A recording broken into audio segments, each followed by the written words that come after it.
So we see this thing screaming on a bank, flying right over our heads, right over the canopy. Close enough where you feel like you can touch it, you know.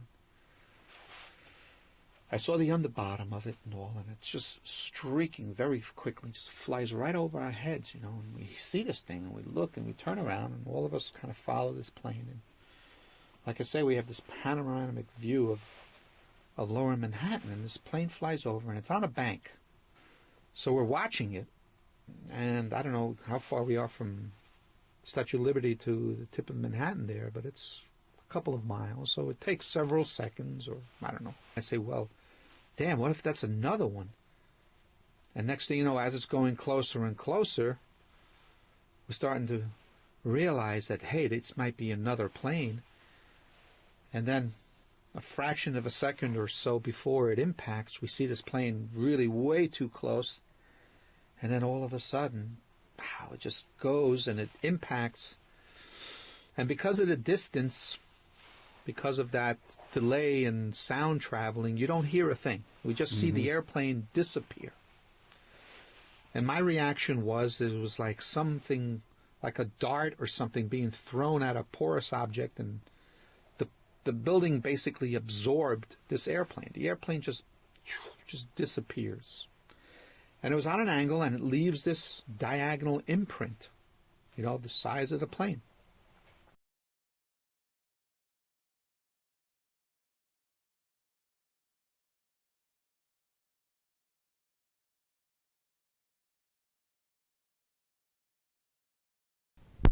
Okay, go ahead.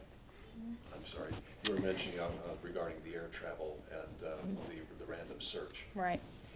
Well, the search was just, as I say, just a very obvious reminder that it's a completely different world in that regard since September 11th. And then it just was unsettling to be flying relatively soon after September 11th. It was somewhat unnerving.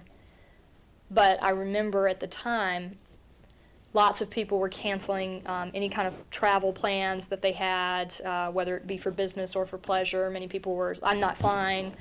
And I didn't really feel that way. I was going out there to Pearl Harbor for the 60th anniversary to interview survivors of the Pearl Harbor attack, to take part in the oral history interviews that were being done. And I thought at the time, I don't care how frightening it could be to fly, or what kind of reports are going around, or how many people are canceling travel plans. You know, that's the opportunity of a lifetime, and I'm not going to let, you know, the sort of a climate of fear prevent me from going, even though a lot of people did cancel very important plans because they were afraid to fly in the weeks and months that followed September 11th. I never thought about, oh, I'm not going. Could you back up a little bit, and you were mentioning the superintendent's meeting and what had happened regarding the site at Flight 93? During the superintendent's conference at Minnetonka, Pennsylvania, there was a small group of National Park Service staff led by Regional Director Marie Rust, who visited the Flight 93 site in Shanksville. My understanding is they met with the owner of the property and his son, and both of those folks expressed an interest in the Park Service being a part of, or in some way memorializing that site. The site is still very raw. But my understanding is it's still closed to the public because there's active debris still in the area, although the majority of it has been removed from the ground. There's still items that are in trees. And they had a windstorm the day before the visit, and there's still debris evident that was coming down on the trees. Good point. We'll keep that in mind. My other point was about what will happen at the World Trade site, because I think that there have been remarks that I've seen in the media by the mayor and by the person who owns that site speaking to how those sites will be redeveloped and, Mm-hmm. and that there will be buildings there. Right here? Yeah. Actually, if I could have a little closer so I can make sure our focus is like over here, that'd be great. That way I can keep an eye on the tapes. Okay. 16 January interview with George F. Wallace, Park Police. The first question that I wanted to start out with is just what happened in the moment you were aware of what had happened. What went on?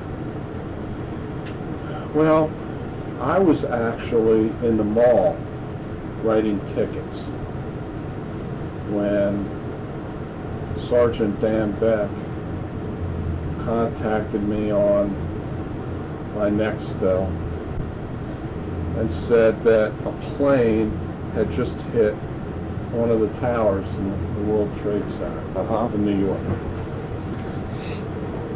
And, you know, initially I thought, somebody was off course. Certainly didn't think it was a terrorist attack initially. And I just kept going on writing my tickets. And he told me, hey, I asked him, was it a big plane? And you really can't tell. He was here in this trailer.